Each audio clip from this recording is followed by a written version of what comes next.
Hi folks, again welcome to this edition of the Farm Radio Chronicles. It's been kind of hot here the last few days, and we're cold 9 months out of the year up here, and then it gets so stifling hot we can't do anything outside. But in lieu of that, we did manage to pick up a few items that I'll share with you now.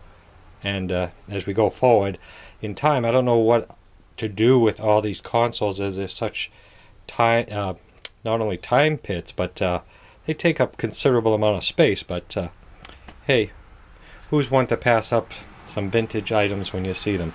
So this one was found by one of our scouts on the side of the road that was there one day. I mean, just showed up one day and wasn't there prior. So this one happens to be a Magnavox. It does have a model number of 820, I believe, and it doesn't go into much detail on the 820 side of it, but it is AM, FM, and I've seen pictures. This over here was for the Magnavox 16-inch rectangular TV, and this is on or about 1950. I do have the riders on it, and it includes a 6V6 push-pull power amplifier with a 6SN7 as the inverter, and it does have the IF cans that are prone to the silver mica disease, but again, the chassis looks pretty good in there. It does have the pull-out record changer, which from other research has the Magnavox logo there with the lion coming out of it. This is a branded Magnavox changer. However, it appears to be, what's interesting here is it's after 1950 because it does have 45 on the speed selector. I don't know if you can see that. It still has both tips on the needle, standard and LP. So I don't have a 45 adapter, but it does have the speed 45, and it's in good shape. It's made by Webster, Chicago. That's a Webcor changer. Not one of our favorites here, but in any event, it does, take you around to the back here, it does employ a field coil speaker, which I don't know if I'll be able to get a shot of in there. Just look at the chassis real quick.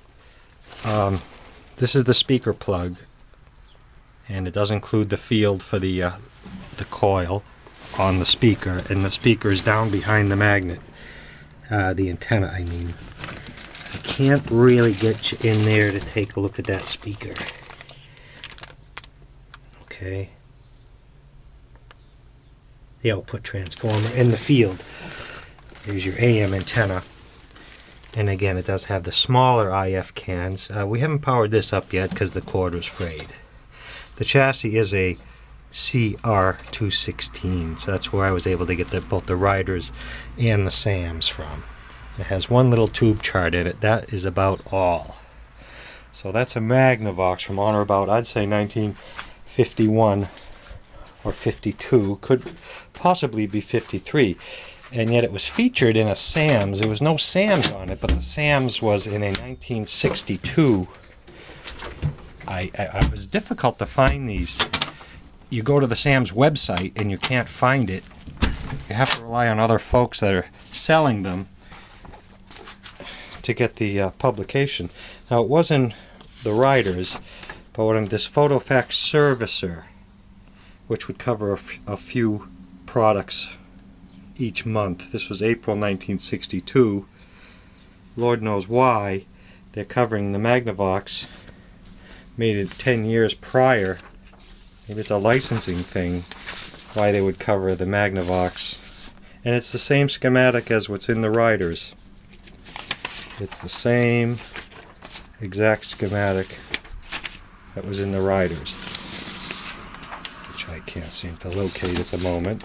But yes, it's an identical drawn schematic to what's in the riders. Was featured in the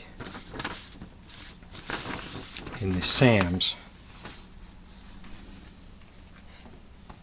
I don't know if you can get a copy of this, but what I don't understand is how the phonograph pickup goes into the phonograph goes into the volume control here, and it has like two.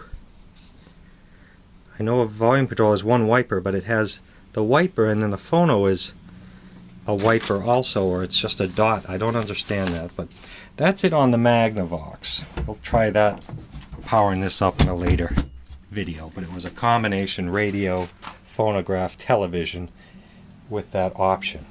The second thing we've picked up here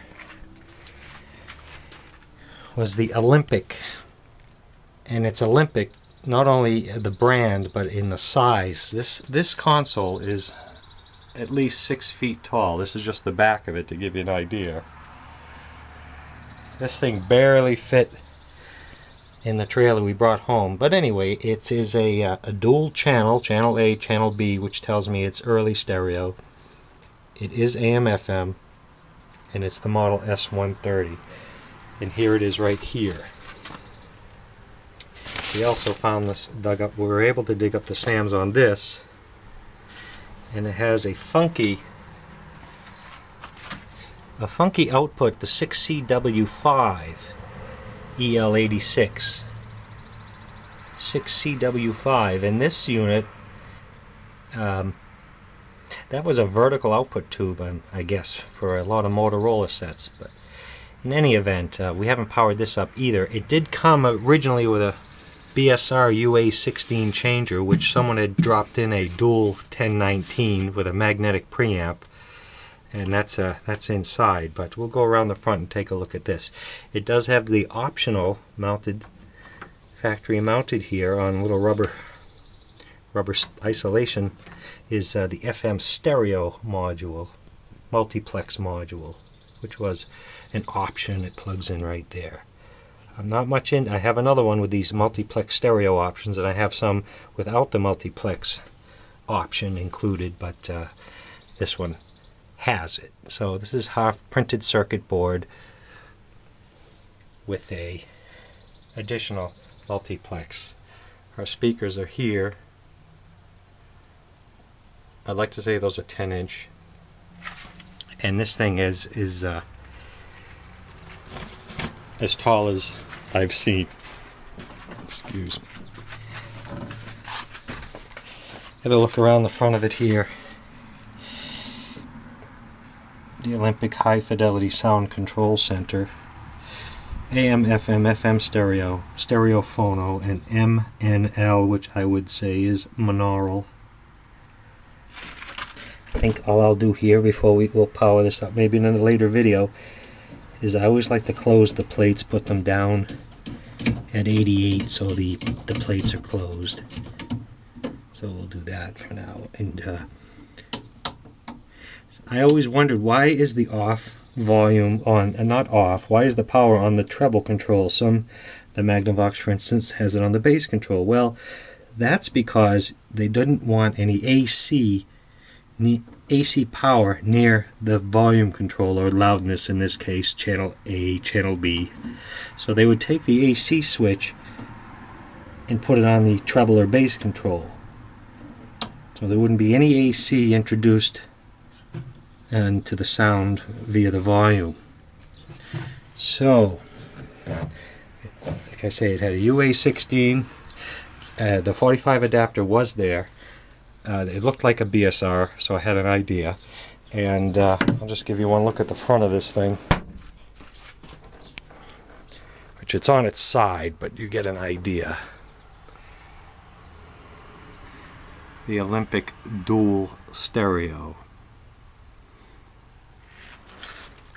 And that's it for the update of what's been acquired at the farm radio. Thanks for watching.